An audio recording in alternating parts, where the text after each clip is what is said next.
To be great at basketball, you have to love the game and be really skilled. However, it also helps if you can jump out of the gym. Throughout NBA history, there have been many guys athletically able to do things that are beyond belief for ordinary humans. In this video, we'll go over the players with the highest vertical jumps of all time, for those players who have official measurements. Shannon Brown, 44.5 inches. When you can impress Kobe with your athletic ability, you are definitely an above-average leaper. Shannon Brown's vertical is 44.5 inches, and even though he was a role player throughout his career, his athletic prowess was breathtaking. Brown won 2 titles with the Lakers in 2009 and 2010, where he played the best basketball of his career. He also appeared in the 2010 dunk contest, but surprisingly couldn't get past the first round. Zion Williamson, 45 inches. It's unreal that a 285-pound man that's built like a tank can jump as high as Zion can. Zion is like a Tesla Model X, an SUV that can win in a race against a sports car. With the 45-inch vertical, Williamson is one of the most athletic players in the NBA. Even as a rookie, he's one of the most challenging guys to guard, and we've seen players simply bounce off his large body. At his time at Duke, he successfully completed a dunk from the free throw line, leaving all GMs drooling to get the #1 pick. Hopefully, he'll remain injury-free so we can all enjoy the game of this physical marvel. Spud Webb, 46 inches.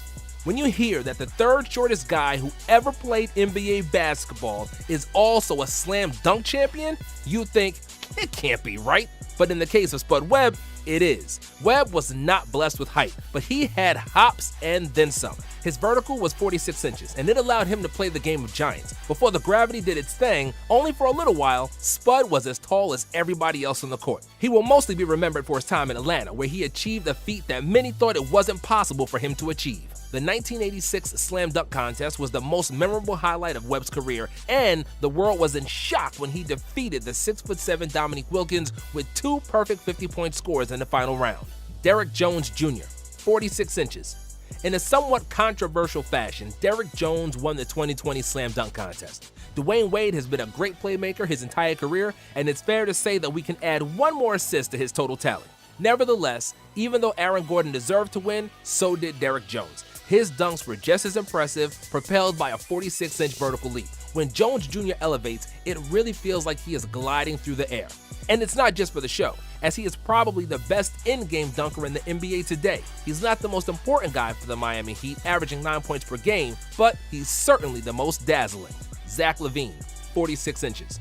While many of today's NBA players can dunk, not everybody can really fly like LaVine. When the photo of your slam dunks looks fake because it seems impossible that you could actually dunk from that far, then you know you got hops. Zach LaVine is a proud owner of a 46-inch vertical jump and is widely regarded as one of the most athletic players of the new NBA generation. Zach won 2 slam dunk contests in 2015 and 16, and his dunk duel against Aaron Gordon was arguably the best slam dunk contest of all time. After he tore his ACL in 2017, it seemed like his jumping ability would be diminished, but he managed to return to his old athletic self. LaVine added a reliable jump shot as well and is playing the best basketball of his career, averaging over 25 points per game for the Bulls this year.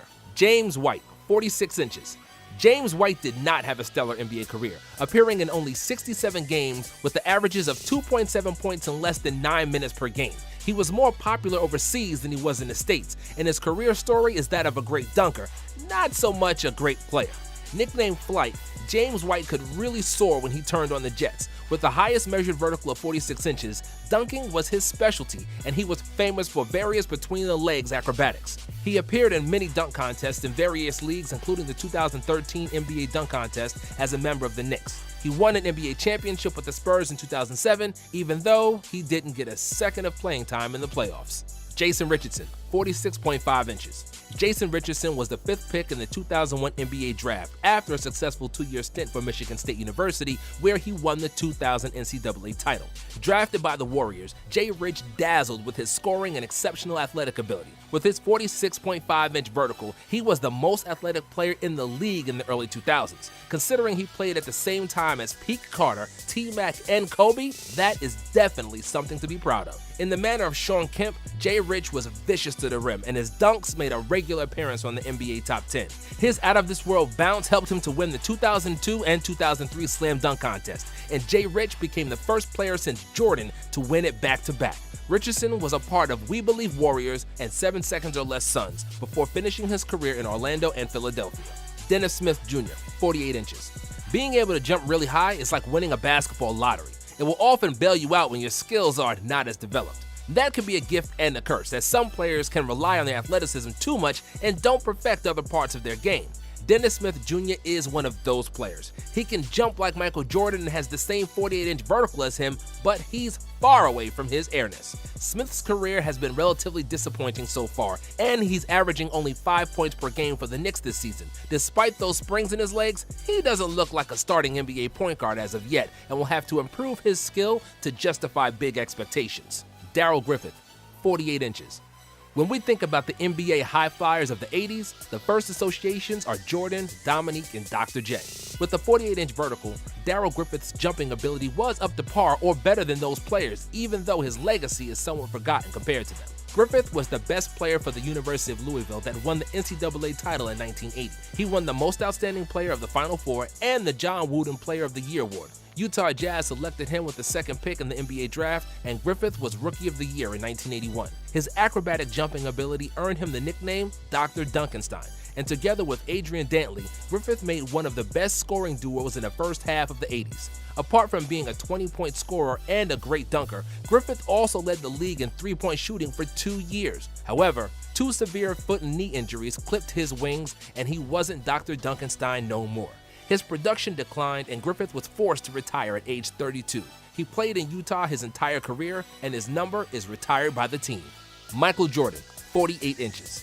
Michael Jordan was destined to be great at basketball. He had a perfect body for the sport, and his 48-inch vertical and huge hands set him apart from everybody else. Exceptional leaping ability allowed MJ to make dunks from the free throw line, and it seems that for him, the laws of gravity apply a bit less.